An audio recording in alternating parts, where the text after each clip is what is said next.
All right. Hello, everybody. Welcome to yet another live stream of Moonshine and yet another visual novel. Here we have One Small Fire at a Time. It's made by the same developers who made one of my favorite visual novels of all time that I've read, With an Octave Higher. So in this visual novel, we go back and take a look at the life of Janice Wolfe from An Octave Higher when she was a teenager. And so it's a prequel to An Octave Higher to kind of give you some more insight into that to the end. So I know this one deals with mental handicaps or mental deficiencies, mental handicaps, which I believe Janice has in this magical world of Overture. So we're going to go ahead and get into this, guys. I know I tried to play this like 4 years ago or more, just played like one part and never got back to it. So we're going to go ahead and hopefully we'll be able to enjoy this from the start. I want to go and thank you for being here. And we're doing this live here on Twitch. So thanks so much for being here, everybody. And not an octave higher, but one small fire at a time is starting right now. We're going to go ahead and go a new game here. Sometimes I wish I was completely mad. Like screaming and raving at empty walls, crying and laughing at the same time. Mad. Let's go ahead and try the... Let me go into the settings real quick. Let me go ahead and try the slow text speed. I think that'll keep up with that better. Okay. So she wishes she was mad, like screaming and raving at the empty walls, crying and laughing at the same time. Mad. That would be liberating. But the state that lies between sanity and insanity continues to torment me. But the state that lies between sanity and insanity continues to torment me. It's a feeling that's impossible to explain. It's a state of perpetual misery, but you can't figure out what's causing it. You know there's something wrong with you, but you can't quite figure out what the hell it is.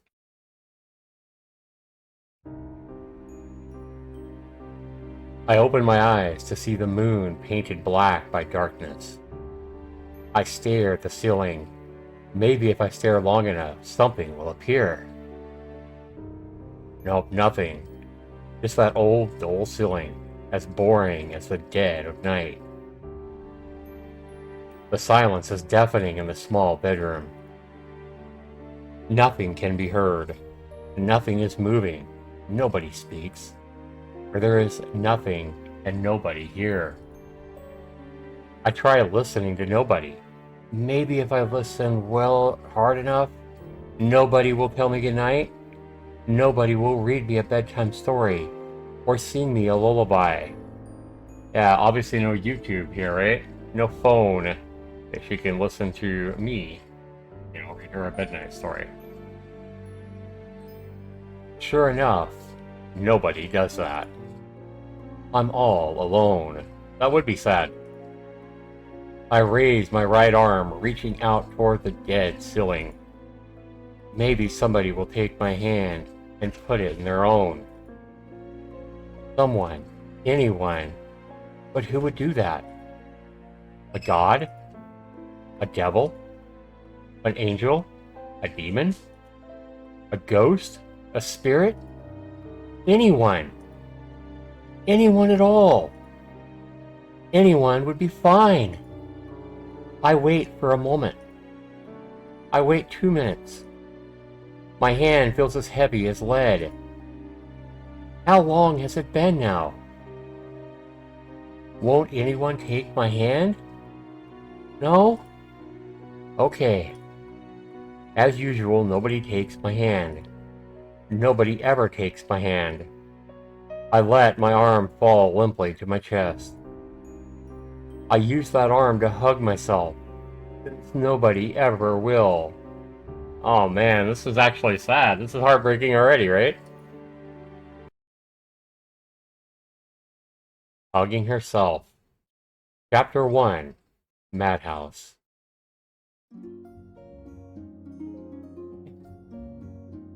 Woman says, and once you can feel your mana gathered in your hand, you just aim it at your target open your hand up and pah! A breeze gently brushes my face, slightly stirring my long hair. Got it, Janice? That was wind magic. Now you try it with your own magic. Silver strands of hair fall over my eyes. Janice, are you listening? I brush them to the side with a hand. Ina's palm hangs in front of my face, still gleaming from the magic. I heard you, Ina. Good, now you try. I've tried it countless times. This one's not going to be any different. Well, try again, don't give up. And with a sigh, I raise my hand so it's pointing towards Ina. Good, good, now try to focus on your magic power.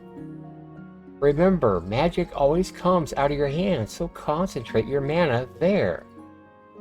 Can you feel it? How should I know? I don't even know what this mana and magic stuff is supposed to feel like. Yeah, I think.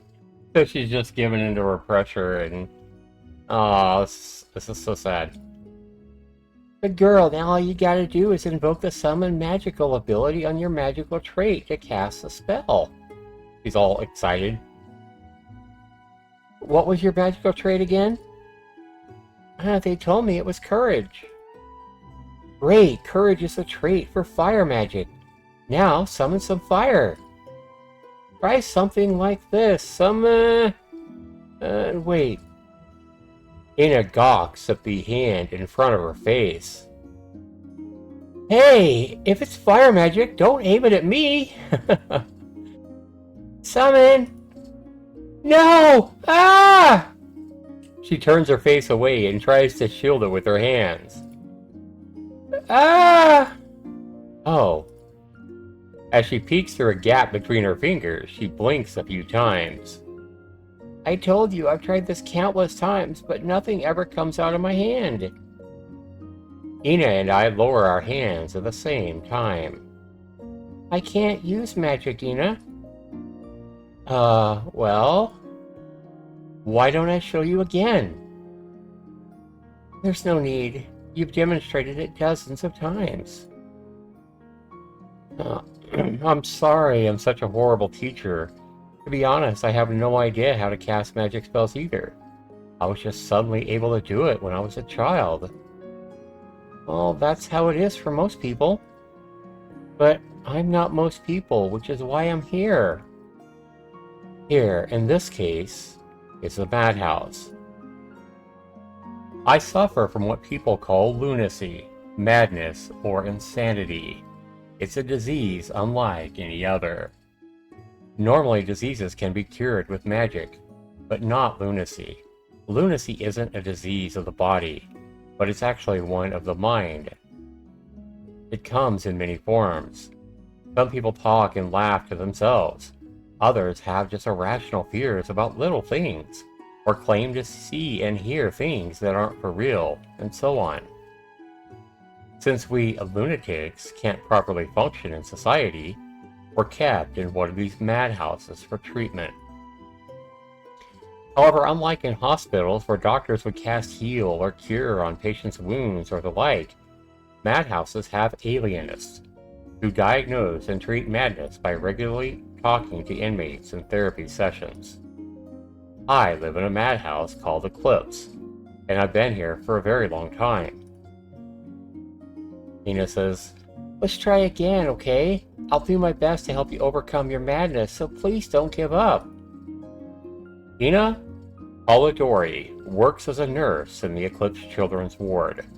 She only started here last year, but everyone likes her because she's really nice. Her main responsibility is to watch over and tend to our needs, but she also volunteers to do my therapy almost every day. I don't know why she even bothers trying to reach an inmate who has what people consider to be the worst madness one could possibly have. No, I'm tired. Let's just stop. Huh? But we just started. Yeah, but I don't want to do this anymore. Oh, come on. Look at Candela. He's been sitting in that corner since before we started, and she hasn't complained even once. Candela. The girl Ina points at is sitting in a small table, her eyes glued to the bundle of paper she calls a sketchbook and a pencil clasped in her hand. Candela. Candela Carroll is another inmate. At 16 years old, she will soon become the oldest kid in the children's ward. The girl currently holding that title is moving to the adult ward in just a few days. Candela never complains when she's drawing, though. Try teaching her magic and see how long it is before she loses her interest. Well, of course she's gonna get bored. Candela can already use magic. Well, then see how long you can get her to do anything besides drawing. Candela. Look at her. We're talking about her in front of her, and she doesn't even care. She made an expression, though. Candela continues to scribble in her sketchbook, never even bothering to look up. Well, you know Candela's condition. She was diagnosed with inattentiveness. That book is the only thing in the world that can hold her attention for more than like 5 minutes. Fine, please tell Miss Sherwood to add inattentiveness to my diagnosis so I won't have to practice magic anymore. Huh. Aw, Janice, why are you being so difficult? Look at the tears. Your madness is magic deficiency. Don't try to add anything else to that diagnosis. Ina and I decide to leave Candela to her sketchbook. But don't give up, Janice. I'm sure you'll be able to use magic sooner or later. Anyone can. Nah, it's too late for me. Most children cast their first spells before they even turn 7 years old. I'm twice that age, and I can't make even a single spark. No, you're only 13. Wait, you're still a few days short of 13, aren't you? I'm 13, 14, what difference does a year make? It makes a whole lot of difference. You have no idea. You see, last year I was 20, right? I don't know. And now I'm 21, right? I don't know. Last year, nobody made fun of me for being single. Sure, my friends told me I should hurry up and find myself a suitor. But now that I'm 21, they're all like, goodness, Ina, you're already an old woman. Where's your fiancé? Does no man want you? Aw. Damn it, 20, 21, what difference does a year make anyway? Huh. Oh, Janice, why haven't I found a suitor? How should I know? Besides, weren't you the one trying to cheer me up? Why, you're the one crying to me now. Huh. Janice, promise me you won't get married before I do? Aw. What you're saying? That's the least of my concerns right now. I'm only 13. I know, but once you reach marriage age, we'll elope together. Ina, what the hell are you thinking up there? Janice? Ina? We're interrupted by a mellifluous voice of a girl waddling from the corner. And she moves next to us, her sketchbook held close to her chest. Yes, Candela? Candela? Yeah? Do you need something? What? You called out to me and Janice. Did you need something? Huh. Candela returns to her corner. She sits down, opens up her sketchbook, stares at the open page, and then closes the sketchbook again. Janice? Ina? She gets up once again and makes her way towards us, this time with a purpose.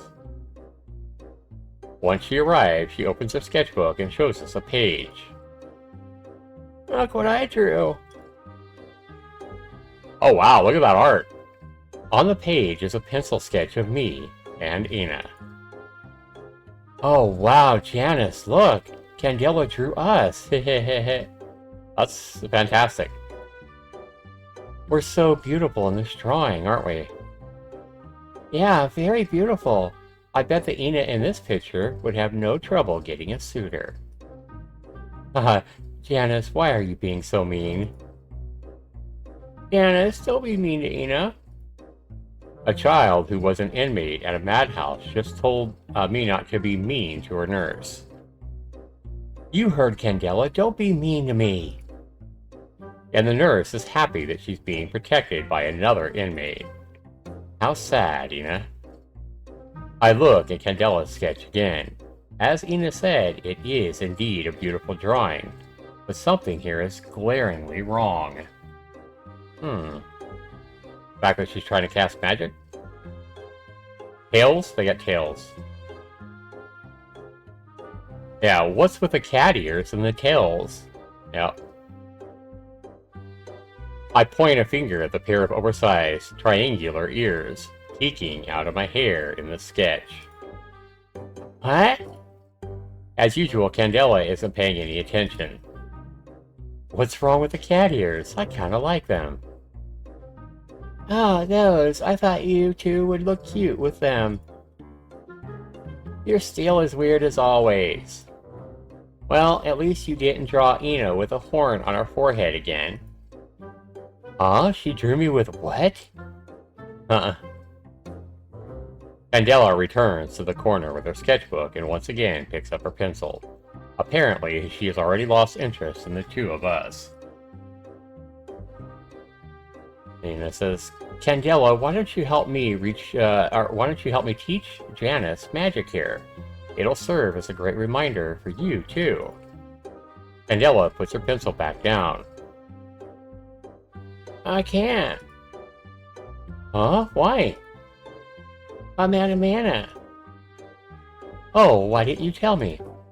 Okay, let's get you a mana potion. Come with me. Ina turns to me before leaving with Candela. You wait here, it won't take long. The two girls disappear into a room, and before the door closes, Ina peeks her head out the door. Don't you go anywhere, okay? We'll resume our session right after this.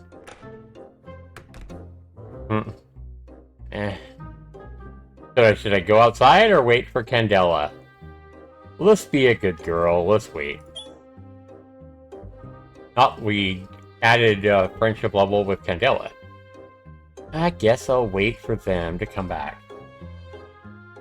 I know it won't make any difference. I still won't learn magic, even with Candela's help. I'm just a hopeless case. But honestly, I don't have anything better to do. To my surprise, Candela came back out all alone. That was quick. Where's Ina? Huh, Ina? I don't see Ina. Oh my god. She probably forgot that she was following Ina and came back in here. Janice, let's go outside. Yep, she definitely forgot about Ina. Okay, so we're going outside anyway, I guess. Alright, well, the story got us to the same spot, no matter what I picked. The air is warm under the autumn sun. I scan my surroundings while admiring the greenery of the complex. At this hour, many of the kids are playing outside. My eyes end up staring at a girl still underneath a tree. Even when a leaf falls from the tree and lands right on her nose, she doesn't even flinch, as if she was just a statue. She's alive, though. Of course. She wouldn't be standing like that if she were dead. It's just something she likes to do, a hobby, if you will. She likes to pretend she's a statue, huh? After a while, my eyes start to wander again. Eventually, they spot a little boy running alone in the vast field of grass. He runs around and around, making sharp turns on a whim, giggling all the while. Well, that sounds like fun. Suddenly, he waves a hand in the air and yells, "Tag, you're it!" before turning and dashing off in the opposite direction. Never does he stop laughing. Ha ha ha ha! Apparently, Candela thought that to be amusing. My gaze begins to drift again and finds another house that looks somewhat similar to the one behind us. You would think the two wards would be the same building, but maybe right next to each other. But here, they're actually quite far from each other. Candela says, are you thinking of going to that house to play? I've always wanted to play there by myself, but Mr. and Miss Sherwood said we must never go there. No, I was just thinking about how big the eclipse is. Oh, look at all of this. Two buildings on a huge complex that's separated from a city streets by massive stone walls. Yeah. But the world outside the walls is even bigger. Ha ha ha ha. Well, that's true. Not that we know anything about the world outside these walls. Do you want to go out there? Not really. Besides, we couldn't go out there even if we wanted to. Because of the barriers? Yeah. Walls aren't enough to keep inmates in.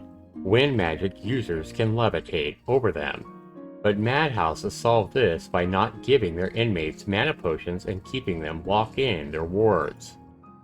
Eclipse's owners, Mr. and Miss Sherwood, however, chose a more humane but much more expensive solution. They're called magic machines. These new inventions allow magic to be cast without magicians, but I don't know anything about them beyond that. Miss Sherwood bought and installed magic machines that erect visible barriers along the perimeter of the complex, effectively extending the walls all the way to the sky. And I was like, can't we break through the barriers? They say you can if your magic's strong enough, but nobody's magic here could even come close. What about going over them? You tell me, you're a wind magic user, aren't you?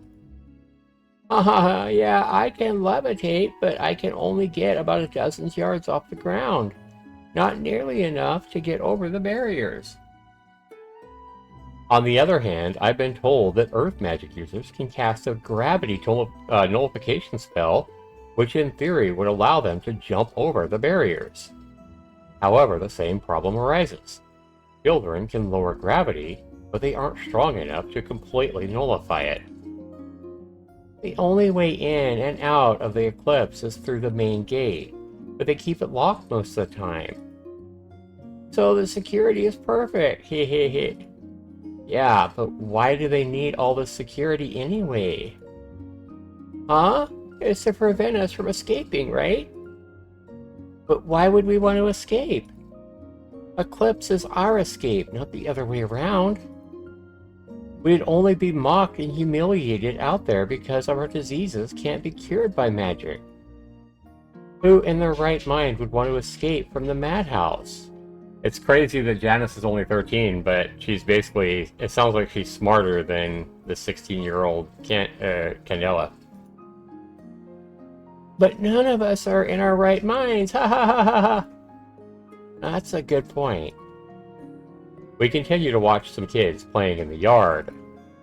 Apparently, Candela finds it interesting because she takes out her pencil and starts drawing in her sketchbook. Candela? It looks like she's already lost in her drawing, so I decide to leave her alone. I wander around some more and arrive at a large yard behind the children's ward.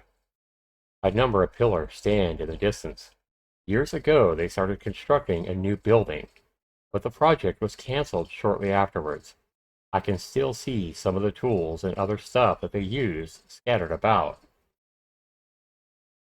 Nowadays, the construction site has turned into a playground for the older boys. Unfortunately, some of those boys beeline for me, and they're the last people I want to see right now. Uh-oh. Hey, if it isn't the freak! I really don't want to deal with them, so I try to move away, but one of the boys stands in my path, and when I turn, another boy blocks my escape. Soon, I'm surrounded by 5 boys around my age. Uh-oh, and the music has gotten tense. I face the first boy again, who happens to be their leader. Go away, Drake. Leave me alone. Have you learned to use magic, you freak? There's no point in answering. We've had this conversation many times, and it always ends the exact same way. Still can't, can I? That's really pathetic, right, guys? The four other boys shouting in agreement. Yeah! So pitiful! The third tries to say something, but forgets what he wanted to say. The last boy says, I think she's too stupid to use magic, followed by shortly by, I think so too. His underlings' responses evoke a smug smile from Drake himself. I've always wondered just how messed up your mind has to be to not be able to cast a single spell. What do you think, Janice? I don't know what kind of lunacy Drake Harold has or suffers from. Besides the fact that he acts like a hotshot, his behavior seems quite normal. Aren't you going to answer my question? Maybe that's his lunacy. Though if being an ass was one of the symptoms of lunacy, the city would run out of madhouses pretty damn quick. To think that this immature brat is actually a year older than me. You need to be taught a lesson, Janice. Drake commands one of the boys. Hey, you attack her with your magic. Hey, sir. The boy brings his right hand low beside his knee. It pulses with green light. Uh-oh. We hear the sound effects. And then he swings his arm up. Ah! Oh boy. As a gust of wind bursts from the ground, my hands lurch to hold my skirt down. Oh shit. Damn, just a little more, and we would have seen her panties. Ha ha ha ha! That's fucked up. The other boys laugh with their leader. Just standing here makes me sick to my stomach, and their laughter only makes it worse. I feel like shutting my eyes and just covering my ears until it all goes away, but I don't. That's what they want to see, and I'm not going to give them exactly what they want. And now it's my turn. Drake aims his hands at the ground and casts a spell. Oh boy. The ground suddenly jerks beneath my feet, and I stumble, falling to one knee. Ha ha ha ha! Even after an earthquake stops, I could still feel the aftershocks. That was Drake's laughter. I don't like this at all, so I forced myself to stand up. Drake points at another boy. Hugh, your turn. The boy brings his hand in front of him, and it begins to violently shake. He pulls that arm as far back as he can. Oh no. And then suddenly he flings his arm forward, aiming his hand at me. Summon! Oh no. I glance up to watch a small dust storm swirling fast around its center, forming a rock the size of his fist. The rock shoots out directly at me. Ow! Ah! I'm not quick enough. The small rock hits me just below my collarbone and sends me tumbling backwards. Man, these boys are fucking picking on her big time. My shoulder takes the brunt of the landing. Aside from the sting of where the rock hit me, I'm not injured, thankfully. Ha ha ha ha, beautiful! The boys cackle with laughter again. They've done it now. I feel my body shaking. I want to leave. I don't want to be here. It's funny how I was so eager to get out of the house, but now all I can think about is running away and running back inside. No matter where I go, I'm never able to find safety or comfort. But I won't run away. Never. I will never give these bastards that satisfaction. You son of a witch? Son of a witch? Huh? Did you say something? Still squirming on the ground, I glare up at the boy who summoned the rock. What are you looking at? A weakling with no magic like you should learn some respect. I slowly rise. I straighten my posture and take a deep breath. I move my right foot half a step forward, turn my left foot outward, and bring out my hands in front of my abdomen. My arms are almost straight, but still relaxed. Wow, is she actually going to cast her first spell ever? This is intriguing. I definitely like the music in the background, and I like the way this story is starting. This is really cool. These are definitely some bully kids, and kids are mean, so this definitely is fitting. Makes sense. Plausible, whatever. Janice says, "Try that again." Huh? I said try that again. Loser. Uh-oh. Chapter 2, Dragoon. Well, that was interesting. We're not going to find out what happened? The sign at the gate read Eclipse, much to Aiden Wolf's relief. He had expected a gloomy, rundown building in the middle of nowhere, but what was supposedly a dwelling for social outcasts turned out to be a rather nice-looking establishment in a part of Overture that was much greener than most other places in the city. So it's kind of out in the country a little bit. It was a little far from the business district. In fact, Aiden guessed it was closer to the outskirts of the city where factories had been cropping up lately, but he thought it wouldn't be bad to consider moving to this area when he retired in 20 years or so. Hopefully. So here's Aiden. He gazed at the air above the gate and sensed faint amounts of magical energy. It was incredibly weak, much weaker than the aura from elemental magic that most people could sense.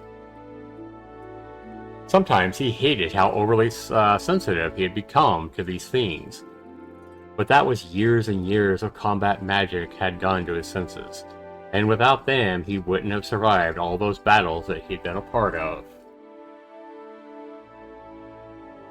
"What's wrong, Commander?" asked the man beside him. "Nothing," Aiden answered as he leveled his gaze at the Professor Poe. Oh, this is Professor Poe, okay. We remember him from, or I remember him from An Octave Higher.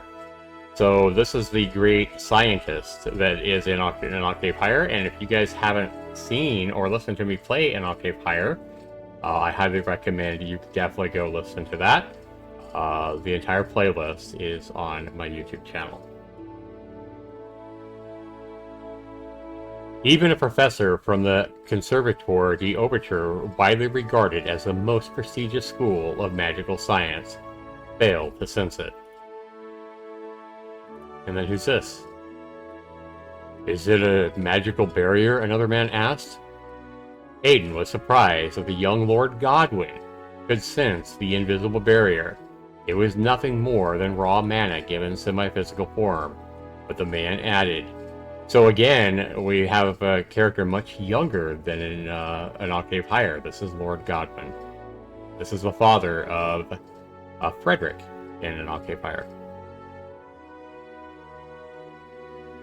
But the man added, "Probably cast by that magic machine," pointing to a metal box mounted on the wall next to the gate. "That is correct, my lord," Aiden replied, realizing that it wasn't the barrier that Lord Godwin had noticed, but the machine that had cast it. That's to be expected, however, from a man who made a living dealing in magic machines. He heard footsteps. From the other side of the gate came a woman. She opened the gate and let the three men in. Yeah, it is a pretty place. "Good day, gentlemen," the lady said with a well-practiced curtsy. "My name is Oriel Sherwood. My husband and I run this madhouse." She turned to Lord Godwin. "You must be Lord Godwin. We have been expecting you, my lord." They nodded. "Nice to meet you, Miss Sherwood. I am indeed Geoff Godwin, founder of Magical Mechanical."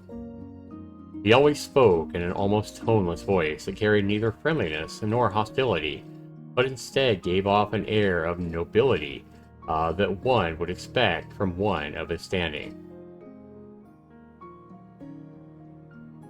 I've heard good things about your company. Still young, but already one of the most promising magic machine manufacturers in all of Overture.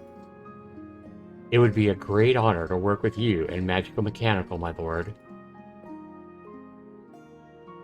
I do hope we can work together, ma'am.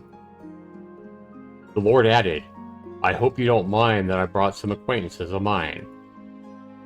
He gestured to Professor Poe. This is Professor Johann Poe from the Conservatoire of the Overture. Nice to meet you, ma'am, said Professor Poe, smiling. Nice to meet you too, Professor, Oriel Sherwood said. And this is Commander Aiden Wolf. He is a member of the Overture's Police Dragoon Unit, Lord Godwin continued, gesturing to Aiden. Nice to meet you, ma'am. Nice to meet you, Commander. The woman couldn't conceal her surprise at the mention of the Police Special Forces Unit. Yeah, she's like a look of like, oh. So many important guests today. Please come in. Oriel Sherwood led the men into one of the houses, the one nearest the gate, and showed them to a living room. He offered the guests seats, which they accepted. Lord Godwin scanned the empty room. Is Miss Sherwood away? We could always come back at a more convenient time. Oh, don't worry, my lord. My husband rarely ever leaves the Eclipse. He is currently at the other ward. I hope you don't mind waiting here while I go get him. Oh, so he asked for her husband. Okay. Aiden had heard that the Eclipse had separate buildings for children and for adults. I see. That's all right, ma'am. Oriel Sherwood bowed to the Lord and left. The men sat waiting, passing time by making small talk about the madhouse. This looks like a normal house, Professor Poe remarked. Aiden had the same opinion. It wasn't at all like what he had imagined when he first heard about the madhouse. Lord Godwin was mostly just agreeing with whatever Aiden and Professor said. The young lord didn't speak much otherwise. A few minutes passed. Oriel Sherwood hadn't returned. A few more minutes passed in silence. The three men had run out of things to say about the surprising, unremarkable madhouse. There weren't even that many inmates in the building, although they all assumed that was because most of the children were outside playing.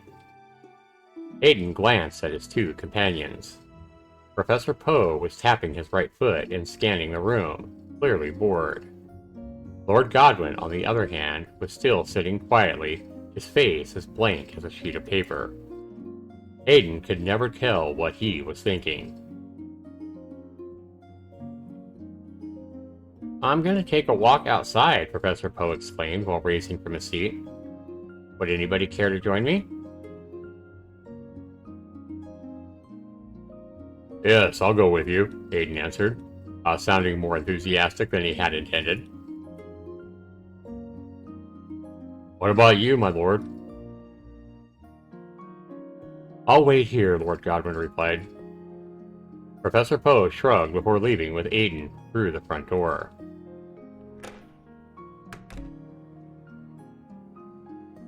Moments later, another door opened. Ina! Polidori entered the living room with a vial in her hand. She had gone to the infirmary with Candela to get her a mana potion, but the girl had disappeared when she wasn't looking, presumably because Candela had forgotten why she was following Ina and she just wandered off. Ina hoped that Candela had gone back to Janice, who was sitting quietly by herself, her face stern, her hair bleached blonde and cut short, and her tall, masculine figure now clad in. Wait, that isn't Janice.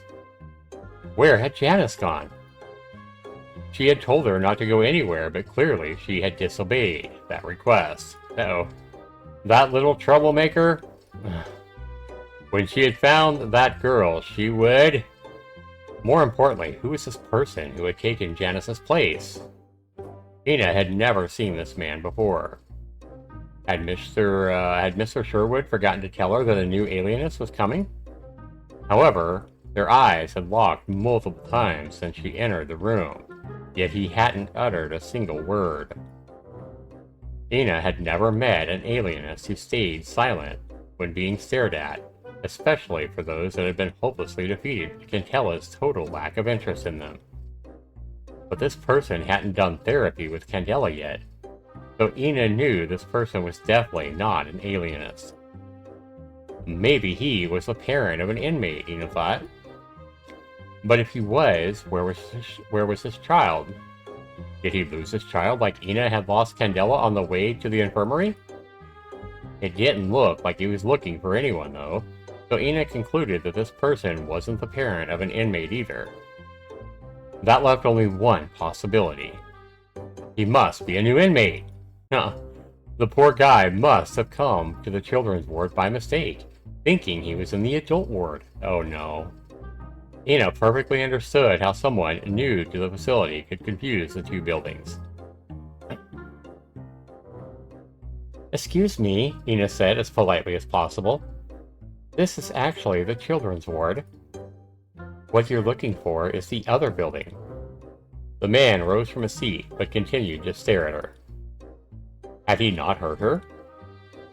She prepared to repeat herself when the man replied, "No, I'm not looking for the adult ward." He wasn't looking for the adult ward? Ina was now even more confused. She had previously come to the conclusion that this person was a new inmate, but if he wasn't looking for the adult ward, then what could he have been searching for? If he was a new inmate, and he had indeed been looking for the children's ward, and then Ina finally understood. This man, no, this boy, was a new child inmate. What? Oh no. How old was he though? Maybe he was 15 or 16, almost an adult, but still a minor. But Ina didn't want to make any more mistakes. The mind of a lunatic was often fragile. She couldn't risk hurting this boy's feelings. Judging from the boy's reluctance to speak, he might be scared of strangers. If that was the case, he was either much younger than he looked, or suffered from some kind of lunacy that left him with a mental state of just a young boy. Such cases weren't unheard of. Oh boy, she's making all kinds of assumptions that's going to get her in trouble here, huh? Ina walked over to the boy and put on a broad smile. Oh no. "Oh, I'm sorry, sweetie," she said in her kindest voice, the kind she always used whenever Johnny cried after wetting his bed. Big Sis misunderstood. It was weird to use that tone on such a mature-looking child, but Ina wasn't going to discriminate. "My name is Ina Polidori, but feel free to call me Sis." "What is your name, sweetheart?" What is your name, sweetheart? Oh boy. He's gonna take the wrong idea to that. The boy opened his mouth, his eyes wide, but didn't manage to make any sound. Poor kid. He must be so scared that he can't even speak. Ina tried to reassure him. "It's okay, honey. Don't be afraid." She ruffled his hair. It felt a little awkward because the boy was taller than her, but Ina wouldn't let something so trivial stop her. "Tell Big Sis your name, okay?" The boy still seemed hesitant, but after a moment finally decided to answer. "Joff Godwin." She got his name. 1 point for Ina. "Oh, that's a good boy. Now, Joff, sweetie, while we wait for an alienist, let's play together, okay?" Wow. Yeah, I could definitely see how someone could take the wrong thoughts there, especially in this age here on Earth, not the world of Overture. But here she comes in thinking this is a guy suffering from some form of lunacy here. And this is a well-established, right? A well-established lord. This is Joff Godwin, guys, from the octave higher. So this is actually hysterical. This is hilarious that here she is assuming this is a boy here that is just older than he looks, and she's saying things in a sweet voice like, hey baby, you know, or hey sweetie, just wait while we wait for an alias, let's play together, okay? Yeah, oh my god. Wow. And he can't take her eyes off of her, so he must think that she's kind of pretty or something, I don't know. Let's play together, okay? Little Joff stammered. It's okay, sweetie. No need to be afraid. Oh my. Tell Big Sis what you'd like to play. Oh my god. My imagination's going nuts here. I'm going outside, Joff declared, walking toward the front door. Oh boy. Wait, where are you going? A restroom, the boy decided to answer without looking at her. Oh, Ina chuckled. It's okay. You didn't have to be embarrassed about that. Oh no. The restroom isn't that far away. Come, Big Sis will take you. Oh, have you learned to go pee-pee by yourself? Oh my god, this is so fucking funny, man. Here she is asking a lord of Overture, one that is recently acquired and founded Magical Mechanical, to, you know, she's assuming he's a boy and asking him questions like, hey, I can take you to the bathroom, and asking him if he's learned to go pee-pee by yourself. What you gonna ask him now? I can help you. Oh my god.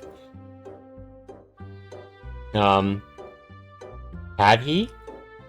Ina still wasn't sure about Joff's actual mental age. Oh boy.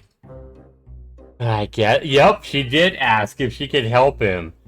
I guess I could help you with. Oh my god. Let me unzip your pants and help you pull it out and hold it. Oh my god. This is so insane. This is so insane. I guess I could help you with. Oh boy, he just leaves. Oh, no need, little Joff fled the house before Ina could finish speaking. Thank God he just left that awkward situation. But I gotta say, this is hilarious. He can walk really fast. Come to think of it, how did he get here? Who opened the gate for him? Yeah, think about that stuff.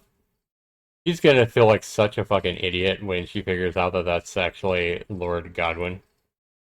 Aiden Wolf and Professor Poe had walked around the madhouse and arrived at something that looked like a construction site for a short distance from the back of the house. Aiden was just about to comment on it when the professor pointed at a group of children and said, "Hey, what are those kids doing?"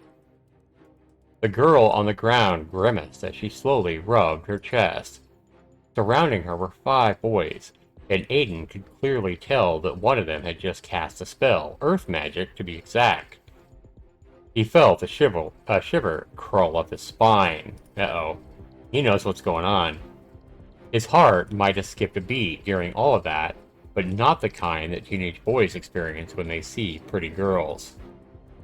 The girl muttered something under her breath, but Aiden couldn't make out what she had said.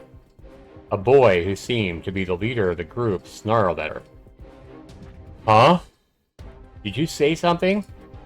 The girl didn't answer, but instead glared at the boy who cast a spell. The boy obviously didn't like that glare. What are you looking at? A weakling with no magic like you should learn to show some respect. The girl got up. She took a fighting stance that Aiden had never seen before. Here we are again. Try that again, she said. Huh? I said, try that again. Ah, as you wish. Aiden sensed a surge in the boy's magic power. The girl seemed just as ready to fight, but something was wrong. He couldn't feel any magic from the girl at all. And another rock spell. The boy unleashed his magic. Aiden's heart skipped another beat when he saw a lump of stone materialize above the girl. His head throbbed. He couldn't bear to watch this. Then he heard a small thud from the rock hitting the ground. The girl was standing where the boy had been, her hands now holding on to one of the boy's wrists. She had managed to get the boy off his feet and into the air, forcing him to somersault into the air before slamming him down face first into the ground with a loud crash and an even louder scream. Wow! She really was ready. She may not have magic, but she basically used her own, or used the boy's magic against him. And so while he's casting the spell, she basically flees the area where the spell's going to land, throws him basically up in a somersault in the air, before slamming him down face first into the ground with a loud crash and an even louder scream. Ah! Yeah, I can imagine that. Well, she just wiped him out. What was that? Aiden thought out loud. Was it wind magic? How else could the girl send a boy flying through the air like that? But he hadn't sensed any wind magic or anything for that matter coming from the girl. The leader boy's face contorted with a mix of disbelief, fear, and fury. What the hell was that? I thought you couldn't use magic. I can't, the girl said calmly. Damn it, you won't get away with this. He's casting another spell now. The boy readied his own magic. He thrust his right hand forward, and Aiden could sense water magic well before the spell was even cast. But the girl closed in, moved sideways, rotated her body, and... Oh, I like this. This is so cool. So she moves around behind him. Oh, I want to see that again. Wow, what a fight. So she's using maneuverability and taking advantage of predicting their spells, it sounds like, and basically getting behind them and fucking them up with raw physical power rather than magic. That's pretty tight. That's pretty sweet. I like that. This has started off really, really well, guys. We read the first 2 chapters. We're going to go ahead and wrap this up here at the start of chapter 3. Looks like a good spot to stop this here with Janice basically not using magic, but basically figuring out a way to deal with these bullies, these bully boys' magic. And at least for the moment, she's taking advantage of her own, I guess, being able to predict what they're going to cast and maneuvering behind them to F them up, basically. That was really, really cool. I almost want to see that whole thing again. Let me see. Let's go ahead and save this. Right. So we're going to go ahead and save this. We probably already saved, but we're going to save that right there. And what I want to do now is I want to go back. Can I go back just a little bit?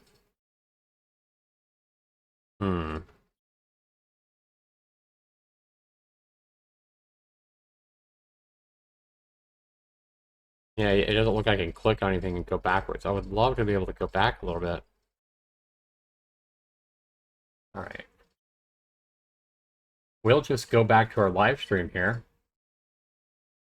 Rotated her body. Yeah, this is what I wanted to see. All this art, because it went by too quick. So basically, she starts here. She moves around behind him. You can see the art here, him casting the water blob, the big water spell. She moves around behind him, grabs his wrist, much like she had done with the other boy. She takes his wrist, and then takes his wrist and flips him, basically, by maneuvering his wrist so that she has the power. and then flips him onto his backside, or basically head first onto the ground, much like she did the other boy. That's just really cool to see that art. This game definitely has a lot better art than than an octave higher. That's really cool. It's really cool to see how this particular visual novel is still going to the magical world of Overture here, but we're taking a look at one of the uh, predominant characters in an octave higher, Janice Wolfe, and we're seeing her as a young 13-year-old girl who doesn't have the ability to cast magic, so she's basically shunned and put in a madhouse. Because if she can't cast magic, that's not normal. Even if you give her a mana potion or whatever, and you know she has mana, she doesn't have the ability to cast these spells out of her hands like everybody else does. So that's not normal. So she's not insane or a lunatic at all, but she's basically diagnosed with lunacy because she can't cast any magical spells. And as she said earlier, most people, you know, most kids can cast magical spells of some kind because everybody's different on what, you know, what power they are best in, whether it be earth magic or wind magic or compassion or courage or whatever. So she can't cast any spells, and most kids can cast magic of some sort by the time they're 7 years old. Here she is at 13 and still unable to cast any spells, and that's why she's been in this madhouse for so many years. Really interesting. I like the way this. I love the way this visual novel is starting.